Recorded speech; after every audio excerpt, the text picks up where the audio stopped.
चौथ माता की पौराणिक कहानी।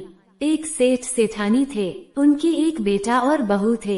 बहू सबको भोजन करा के फिर स्वयं भोजन करती। एक पड़ोसन ऐसी भी थी जो रोज पूछती कि बहू आज क्या बनाया खाया है। बहू कहती ठंडो बासी। एक दिन उसके पति ने ऐसा सुनकर विचार किया कि आज तो पकवान बनाए जाएं, फिर देखे कि मेरी पत्नी क्या कहती है। उसने तरह तरह के पकवान बनवाए और घर के सभी लोगों ने एक साथ बैठकर भोजन किया। आज भी पड़ोसन ने पूछा तो बहू ने कहा ठंडो बासी। सेठ के लड़के ने सोचा हो न हो कोई बात अवश्य है जिससे कि मेरी पत्नी ऐसा कहती है। उसने पत्नी से पूछा तुम रोज ठंडो बासी खाया ऐसा क्यों कहती हो, जबकि अपन सबने एक साथ बैठकर कई तरह के पकवान खाए।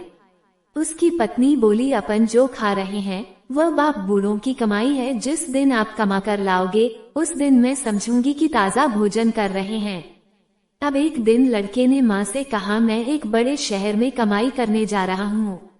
माँ बोली बेटा अपने पास इतना धन है कि खाया नहीं खुटेगा।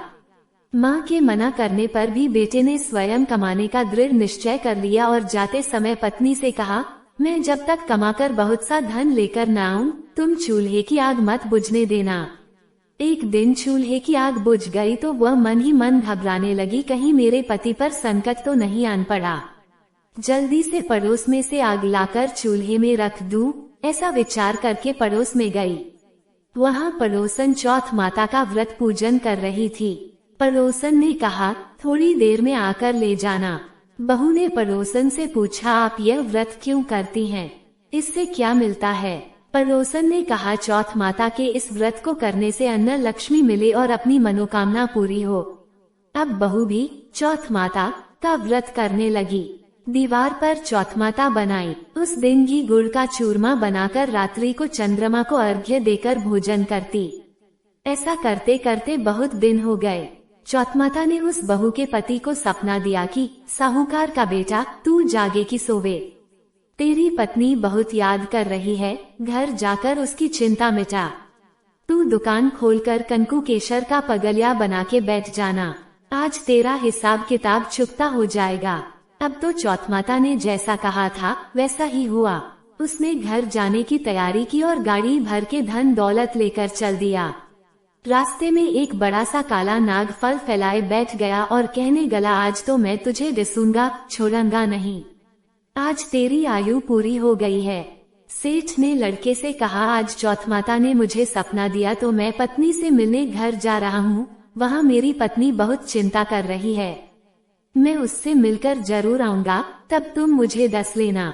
नाग ने कहा तुम शपथपूर्वक कहकर जाओ तो मैं तुम्हें जाने दूंगा, परंतु लौटकर नहीं आए तो तुम्हारे घर आकर मैं तुम्हें दस लूंगा। इस प्रकार सर्प को वचन देकर वह अपने घर पहुँचा। वहाँ सभी से हंसी खुशी से मिला और भोजन करने उदास होकर बैठ गया। उसकी पत्नी ने उदास होने का कारण पूछा तो पति ने काले नाग वाली बात बताते हुए कहा यदि मैं उसके पास नहीं जाऊंगा तो वह घर आकर ही मुझे दस लेगा। पत्नी बहुत चतुर थी, उसने कहा कि आप घबराओ नहीं, लेट जाओ, मैं एक उपाय करती हूँ।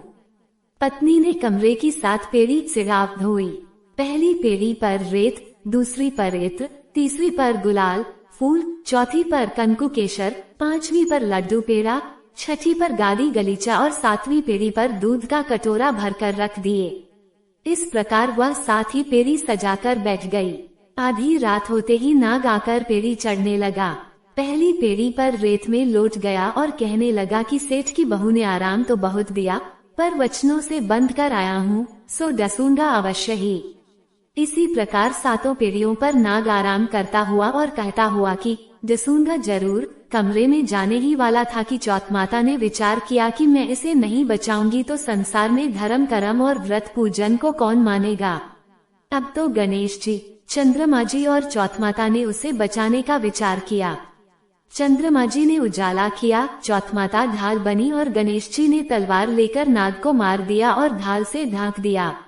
अब बहू भी थकी हारी सो गई। दिन उगा तो लोग बेटे से मिलने आए, परंतु बेटा बहू तो उठे ही नहीं थे। बहुत देर हो गई तो माँ उन्हें उठाने गई। माँ ने 7 पेड़ियों पर जो कुछ देखा तो बहुत घबराई और बेटा बहू को आवाज लगाई। बेटा बहू उठे तो देखा कि एक ढाल तलवार वहाँ पड़ी है। अब ढाल उठाई तो वही काला नाग मरा हुआ पड़ा है। बेटा बहू ने सोचा कि आज तो धर्म कर्म ही अड़े आए, जो भगवान गणेश जी और चौथ माता ने अपनी रक्षा की। हे चौथ माता, आपने जैसी सेठ के बेटे बहू की रक्षा की, वैसी सबकी रक्षा कीजो।